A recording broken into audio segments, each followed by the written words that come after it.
Question number 11. Write the decimal expansion of 73 by 2 पे power 4 into 5 cube.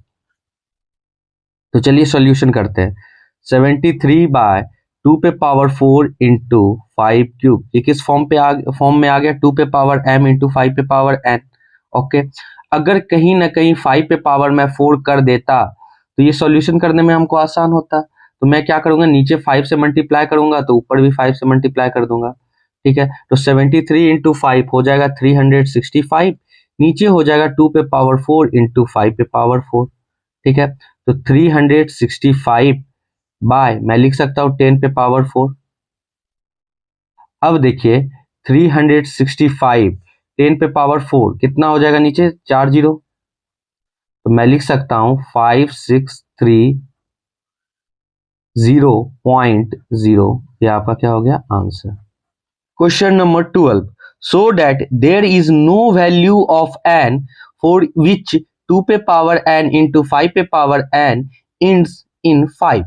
Okay, तो आपको बताना है कि n पे कोई भी वैल्यू रखने के बाद मैं जब इसका कैलकुलेशन करूंगा तो उसका इंड कभी भी 5 नहीं होगा। ठीक है, तो चलिए क्यों नहीं होगा, मैं यहाँ पे सॉल्यूशन करता हूँ। तो 2 पे पावर n इंटू 5 पे पावर n को मैं लिख सकता हूँ 2 इंटू 5 पे पावर n, ये हो जाएगा 10 पे पावर n। ओके, अब देखिए अगर 10 पे पावर कितना भी n, 10 पे पावर कितना भी रहे, अगर हम उसको कैलकुलेशन करेंगे तो उसका हमेशा इंड क्या आएगा, 0 ही आएगा। ठीक है, तो for any value of n we get 0 in the end. ठीक है, कोई भी वैल्यू अगर हम n के ऊपर रखेंगे यहाँ पे तो हमारा इंड हमेशा क्या चीज से होगा, 0 से ही होगा। तो इसलिए so there is no value of n for which 2 पे पावर n इंटू 5 पे power n ends in 5। Question number 13. Is the possible to have two number whose HCF is 25 and LCM is 520। कह रहा है कि दो numbers का HCF 25 और LCM 520 हो सकता है, ये पॉसिबल है। जब भी इस टाइप का क्वेश्चन आए तो HCF को LCM से क्या कर देंगे, डिवाइड कर देंगे। तो 25 डिवाइडेड बाय 520 जब मैं करूंगा तो 25 टू जा कितना होता है 50, तो कैरी में बचा 2, फिर 0 का ये 0, तो रिमाइंडर आपका कितना बच रहा है 20, रिमाइंडर आपका कितना बच रहा है 20। इसका मतलब no it is not possible, no it is not possible to have two numbers whose HCF is 25 and LCM is 520। मतलब ये पॉसिबल नहीं हो सकता। No it is not possible to have two number whose HCF is 25 and LCM is 520। because LCM is the multiples of HCF, LCM is the multiple of HCF। Okay, क्योंकि HCF का multiples क्या होता है, आपका LCM होता है।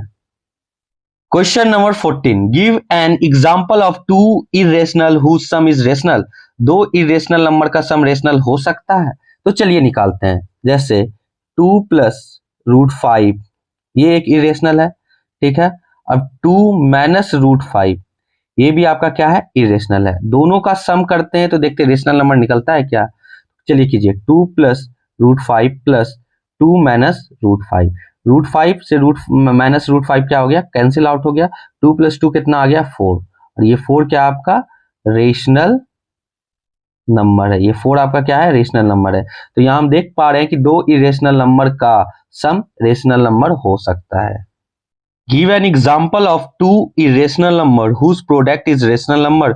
दो irrational number का गुना क्या रेशनल नंबर हो सकता है, तो चलिए मैं करके दिखता हूं। 2 plus root 5 multiply 2 minus root 5, दो आपके पास क्या है, इरेशनल नंबर है। ठीक है, दोनों का मल्टीप्लाई करके देखता हूं, तो ये आ जाएगा 2 minus root 5 plus √5 equal to 2 minus √5।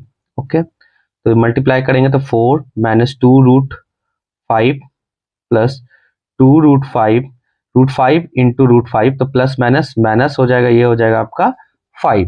अब देखिए माइनस से प्लस ये कैंसिल आउट हो गया, तो 4 माइनस 5 कितना हो जाएगा, -1। ये -1 आपका क्या है, रेशनल नंबर है। तो दो इरेशनल नंबर का प्रोडक्ट रेशनल नंबर हो सकता है, ये पॉसिबल है। Question number 16, if A and B are relative prime numbers what is there LCM. A और बी अगर रिलेटिव प्राइम नंबर्स है तो उसका एलसीएम क्या होगा। रिलेटिव प्राइम नंबर्स का मतलब होता है को प्राइम नंबर्स। अगर ए और बी को प्राइम नंबर्स है तो उसका एलसीएम क्या होगा। ठीक है, को प्राइम मतलब जिसका एज कॉमन फैक्टर क्या होना चाहिए, ए 1 होना चाहिए, जिसका कॉमन फैक्टर क्या होना चाहिए, 1 होना चाहिए। ठीक है, ठीक है, तो ए का प्राइम फैक्टराइजेशन करेंगे तो 1 इंटू ए, एंड बी का प्राइम फैक्टराइजेशन करेंगे तो 1 इंटू बी। ओके, तो इसका एलसीएम क्या हो जाएगा, तो कॉमन फैक्टर इसमें क्या है 1, तो 1 इंटू बाकी का बचा हुआ नंबर ए इंटू बी। ठीक है, तो इसका एलसीएम क्या हो जाएगा, ए बी। ए बी आपका क्या हो गया एलसीएम।